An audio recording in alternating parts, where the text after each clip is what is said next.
Anne ne oldu anne? Geçmiş olsun. Annem sağ ol. İyisin değil mi? Hava verdiler. Evet.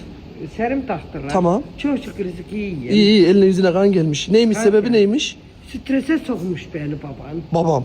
Baban soktu. Başka kim sokacak? Ben kimseyle oturmuyorum, durmuyorum. Doktor ne dedi? Stresten uzak dur Doktor dedi. dedi ki stresten neden uzak dur dedi. O adam kimse onun yanına varma daha yanaşmadı dedi.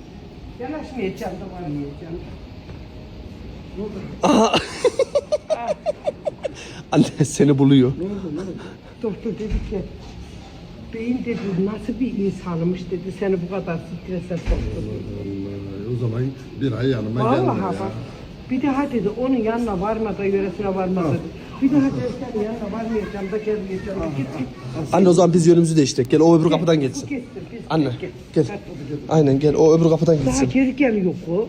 Allah Gelme Allah. gelme. Gelme baba. Kadın strese binmiş. Gel anne buradan. Gel gel. Gel lan görmesin bu bizi. Hah. Aman. E,